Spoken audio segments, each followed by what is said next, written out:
proper response that we prepared for a situation like this, right? It all ties together, and I want y'all to remember that term, our first thought, our first thought, our first thought. Baby, tell me where you wanna go. I ain't got a shot, so let me know. What's going on, y'all? Thank you for joining us at the Dark yet again for another episode. Today, we're going to get straight into it, all right? I'm going to be cooking and informing y'all at the same time, you feel me?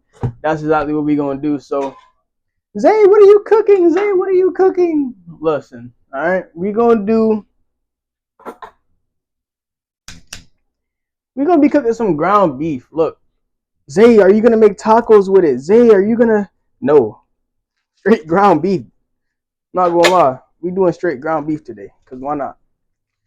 You feel me? I got the stove that set to 5, cause I like my shit to cook quickly. I already washed my hands, so we clean. Don't even, you know what I'm saying? Don't even worry about that. I don't got no cameraman. This is a stationary setup. We gotta make do, and we gonna make it work regardless.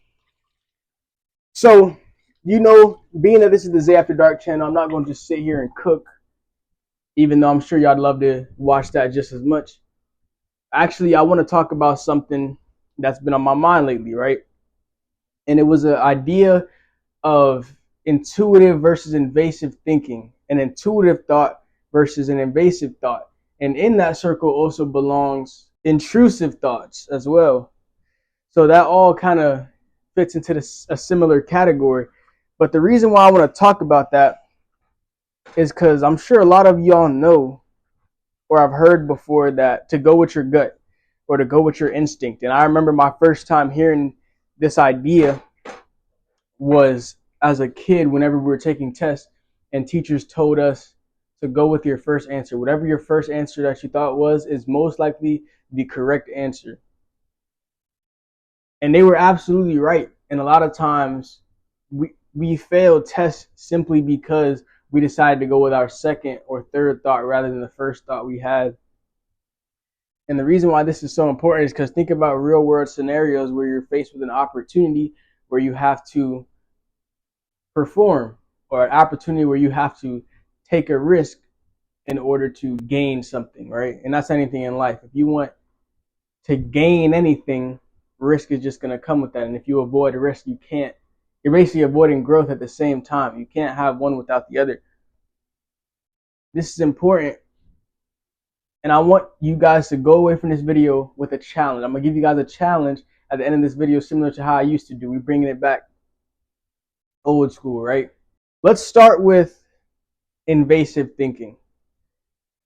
To my knowledge, if I understand correctly, invasive thinking is the side of your mind or the part of your brain where your thoughts are pulling you away from positivity. Your thoughts are thinking negatively in order to keep you safe in a sort of way. And we're going to get a little bit more into that in a little bit. It's putting negative ideas into your head to stop you from going into a situation where you won't feel comfortable. Our brain and body is all about keeping us comfortable. That's why we have natural reactions, natural reflexes to avoid us from getting hurt or to keep us safe. Now, when it comes to feelings like nervousness or feelings of fear or feelings of doubt, these are things that our body views as dangerous or unsafe. And in order to keep us safe, it gives us these invasive thoughts that'll stop us from taking those actions that'll put us in an uncomfortable position. Even though these aren't physically harmful, they view it as unsafe simply because of the reaction we have to it, which would be that nervousness. That nervousness is a trigger that tells the brain something about this isn't right, and I don't know what it is, but I don't want to find out. I don't want to find out. Let's trigger this on so we can stay safe. I want to feel comfortable. So regardless of if I know what this situation is, I know I don't want to be a part of it because I don't like this feeling I have in my stomach. But that feeling goes away. That feeling goes away, and that feeling is oftentimes tied with being a part of a situation that will help you grow, is what a lot of people forget to remember. So we get these invasive thoughts such as, let's say we have a business opportunity or we're scared to talk or ask a question. We have thoughts of like, they don't want to hear what I have to say, or thoughts like, I'm not as important as these people around me. When it comes to approaching someone, let's say you want to make a sale on the street and you approach someone, you might say, oh, an invasive thought might be something like, oh, they might not be having a good day, or oh, they got a friend with them that I'm sure they don't want to be bothered, or just things like that. Anything that falls into that sort of category, those are all invasive thoughts. They're thoughts that are negatively tied and are used to give you some sort of somewhat logical reason to avoid a situation. Even though they're not 100% wrong, because they could be accurate, it could be true. It's not always that whatever you're thinking is incorrect, because it very much so can be correct. But it's more so the fact that it shouldn't stop you from making that approach. It shouldn't stop you from asking that question. It shouldn't stop you from making that decision. And that's why we're here today, is to make sure that that doesn't happen to you. So I'm telling you right now, when you choose the route of invasive thinking and choose to go off your invasive thinking, not a lot of good is going to happen for you. And the reason why we're going to get into, because we're going to move on to intuitive thinking, and why intuitive thinking is the way you want to think and approach situations, right? Now, the reason, what is intuitive thinking? Intuitive thinking, to me, is the other half of your brain, the other choice and way of thinking, where your brain is thinking and opting out for solutions, open to opportunities, and just a smarter and much more logical way of thinking. Think of intuitive thinking as your instincts, your instinctual thinking, right? Instincts. Why are instincts important? Anybody who knows about instincts will say, okay, I trust my instincts. I go with my gut because my gut is usually right. But why is our instinct normally correct? Why is our gut feeling normally the lead to the correct response? The reason why this happens is because our first thought, and I want y'all to remember that term, our first thought, our first thought, our first thought. Our first thought is much more based on logic. It's based on logic. It's based on prior knowledge. It's based on prior experience about the situation. So that, all that together, that experience, that knowledge, and that logic all ties together to kind of give our brain and our body the proper response that we prepared for a situation like this, right? If you've been in a lot of situations of danger in the past, and you know what danger looks like, you know what danger feels like in the air, you know what this can lead to, this and that. Whenever you're faced with that situation moving forward, you're going to have a natural reaction or natural response to want to do something because of your past experiences. If you see somebody who looks shady walking to you down the street, I've been through this situation enough times to know that's probably best for me to find a way to move and go a different direction, right? Or get into my car and pull off, or find someone for help or safety, right? And that's kind of the whole idea of instincts. So if we move it from instincts to intuitive thinking normally is that first thought. And I want you to remember first thought. Like I said, first thought, first thought, first thought. The reason why our first thought is so important is because it is the one that comes from logic, experience, and past knowledge. If you took a second to think right now, you'll probably realize before I even tell you that we often ignore our first thought a lot of the time. Our first thought is our best thought. I want y'all to write that down and say it 50 times every morning before you start your day, and you'll see a lot of opportunities where this can be practiced, but your first thought is typically your best thought. And I like to think that oftentimes it's your best thought. Whenever you wake up in the morning and your alarm goes off, your first thought is probably, I should probably get up. That's usually your first thought. Then not long after, it's usually a pretty quick series of events. Not long after, your second thought is probably going to tell you it'll be okay if I sleep a little bit longer, or I'll wake up in an hour or 30 minutes or something like that. And then you get your third thought and so on and so forth. And you typically choose to listen to the ones that come after the first, but the first is almost always the right one.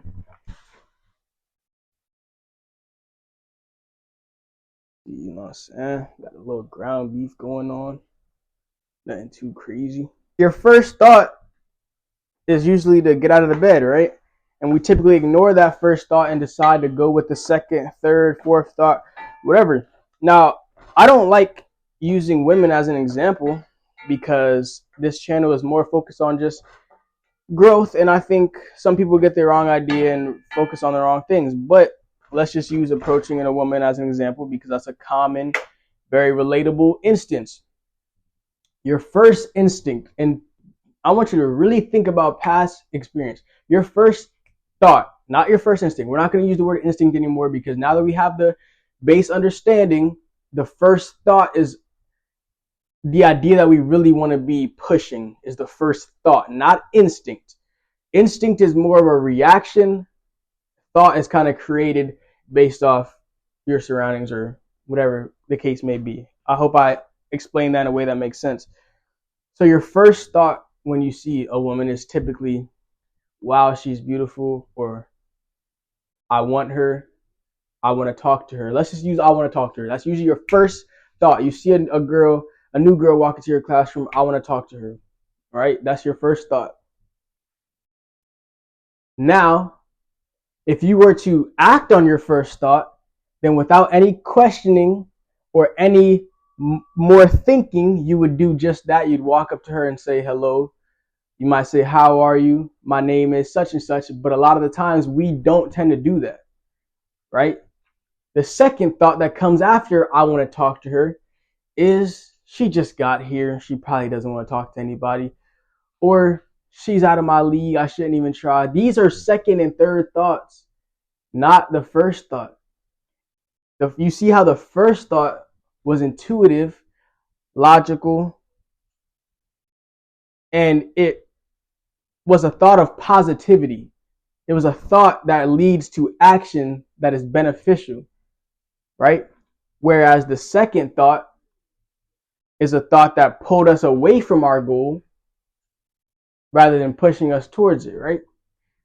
So just with that example alone, you should already be able to tell why going with our first thought is much more beneficial in growth or in succeeding, just off just that one instance. Now, let's say for another example, you're at an event. There's a ton of people, a ton of opportunity to present your business and share what you have to offer to the world, right? There's people here, there's people there. There's so many people you could walk up to, talk to, greet yourself, whatever the case may be. Your first thought is always going to be, hey, there's a person for me to talk to. Hey, what's going on over there? Let's use that one for example. I love that one. Hey, what's going on over there? Something looks interesting. Your first thought is that is interesting. If you were to act on that first thought, you would go over there, check it out, see what's going on, meet the people around there, see what kind of business they're running, talk to them, get some information, whatever the case may be, right? If you were to act on your first thought, that first thought is a positive reaction that leads to a positive action that leads to growth, right? Now, the second thought might be, oh, there's too many people over there.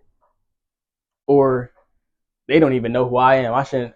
Whatever that second or third thought is, you can almost always count as irrelevant, I feel like. Now, there's a time and a place where you have to be able to notice where opportunities are you should genuinely stay away from. But that just comes with experience. You really can never gauge that without any knowledge, right? So these are just a few examples of intuitive versus invasive thinking. So I don't want to talk too much about this topic because I could really go on about it all day. But I want y'all to do some homework and practice moving forward. I want you can start with just 24 hours, just one full day from the moment you wake up to the moment you go to sleep. But I really want you to challenge yourself to do it for a full week, right? Say starting today, I will act on my first thought. I realize that my first thought is often my best thought because it is filled with logic and decided off my past experiences and past knowledge. All the knowledge I've gained from the moment I was born to now is all in that first thought and helps me